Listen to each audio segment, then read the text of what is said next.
ከዚህ ቀደም በግብርና ስራ ላይ በመሰማራት በሰብል ልማት ላይ ብቻ ይሰሩ እንደነበር ያወሱት በጨና ወረዳ የኩታ ሾራይ ቀበሌ ነዋሪ የሆኑት አርሶ አደር ገብረ ኢየሱስ ገብረ ሚካኤል የቡና ልማት ስራ ይበልጥ የኢኮኖሚ አቅማቸውን የሚያዳብር መሆኑን በመገንዘብ ከ2006 ዓ.ም ጀምሮ ለቡና ልማት ስራ ትኩረት ሰጥተው መስራት መጀመራቸውን ተናግረዋል። በወቅቱም 2000 የቡና ችግኝ በመትከል ስራቸውን እንደጀመሩና አሁን ላይ ያላቸውን ማሳ ሙሉ በሙሉ በቡና በመሸፈን 3 ሄክታር ማሳ እያለሙ ይገኛሉ። በዘንድሮ ዓመትም ስራቸውን ይበልጥ ለማስፋፋት እኚሁ አርሶ አደር 1000 የቡና ችግኝ ለተከላ አዘጋጅተዋል።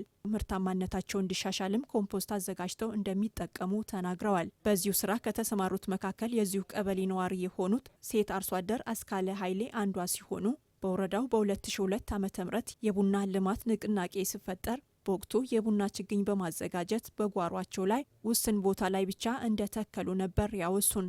ከሌሎች የሰብል ምርቶች ከሚያገኙት ገቢ በተጨማሪ አሁን ላይ የቡና ልማት ስራ ላይ ማተኮራቸውን ገልጸዋል። ወረዳው ቡናን ከማልማት ባለፈ ዘር በማዘጋጀት ለሌሎች አካባቢዎች ማሰራጨት ከጀመረ ዓመታት ተቆጥረዋል ያሉት የወረዳው ዋና አስተዳዳሪ አቶ ተረፈ ሀብተ ማርያም በዘንድሮ ዓመት 129 ኩንታል የቡና ዘር የተዘጋጀ ሲሆን ከዚህም 50 ኩንታል የሚሆነው ለአካባቢው አርሶ አደር እንዲሰራጭ በማድረግ በሁለት ዙር ዘር መፍሰሱን ገልጸዋል። ይህም የወረዳውን የቡና ሽፋን ለማሳደግ ለሚደረገው ጥረት አጋዥ እንደሚሆንና በዘንድሮ ዓመትም ከ8 ሚሊዮን በላይ የቡና ችግኝ ተከላ መካሄዱን ተናግረዋል።